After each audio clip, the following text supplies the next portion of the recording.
Selamat malam, nama saya Waswi Raiden dari kelas 11 IPS. Hari ini saya mau mempresentasikan mengenai kasus pelanggaran hak asasi manusia. Yang pertama, ada pelanggaran hak asasi manusia pada masa penjajahan kolonial, yaitu pada waktu sistem tanam paksa. Sistem tanam paksa itu diterapkan pada tahun 1830. Tempatnya itu di daerah sekitar Jawa. Hak yang dilanggar pada masa itu adalah hak untuk menjual hasil tanam pada orang bebas. VOC pada masa itu mewajibkan rakyat Jawa untuk menjual hasil tanamannya hanya pada VOC.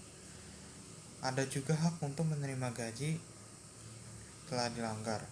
Rakyat Indonesia pada saat itu dipaksa untuk menanam tanaman tanpa menerima gaji yang pantas.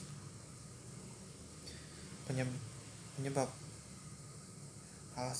alasan VOC melakukan sistem tanam paksa itu karena pemerintah Belanda ingin menutup hutang akibat biaya besar yang harus dikeluarkan di saat perang di Ponorogo.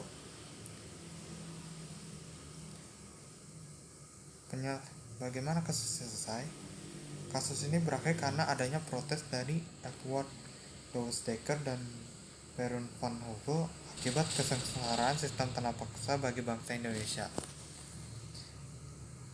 Sistem tanam paksa dihapus pada tahun 1870 dan diganti dengan politik balas budi.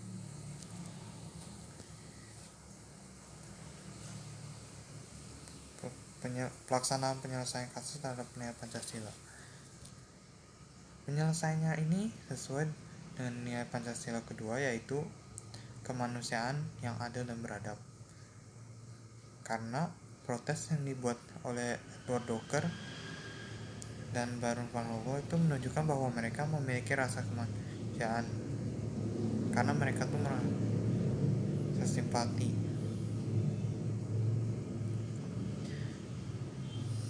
Habis itu ada lagi, yaitu krisis Timur. Krisis Timur ini berada pada masa reformasi. Waktunya itu tahun 1999.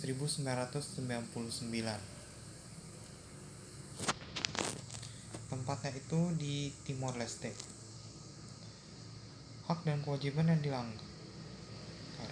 Hak yang dilanggar adalah hak untuk mendapatkan kehidupan yang baik. Karena pada masa itu terjadi pembunuhan massal di Bogolis, sekitar 1.400 penduduk tewas. Dan juga seperti yang kalian lihat di gambar, banyak rumah yang hancur ini membuat banyak orang yang kehilangan rumah. Penyebab dari kasus ini terjadi karena pemerintah Indonesia hendak mempertahankan Timor Leste, sedangkan masyarakat Timor Leste menginginkan kemerdekaan. Penyelesaian kasusnya, sejak jatuhnya pemerintahan Soeharto, pemerintah mengambil kebijakan untuk menyelesaikan Timur dengan dua pilihan. Opsi pertama itu pemberian otonomi khusus. Opsi kedua itu memisahkan diri dari Indonesia. Pada akhirnya pun penyelesaiannya itu adalah opsi kedua, yaitu memisahkan diri dari Indonesia. Penyelesaian terhadap Pancasila. Berdasarkan Pancasila itu sebenarnya sama juga, sesuai dengan sila kedua, yaitu kemanusiaan yang adil dan beradab. Sekian, itu semua adalah presentasi dari saya. Terima kasih karena sudah mau menonton.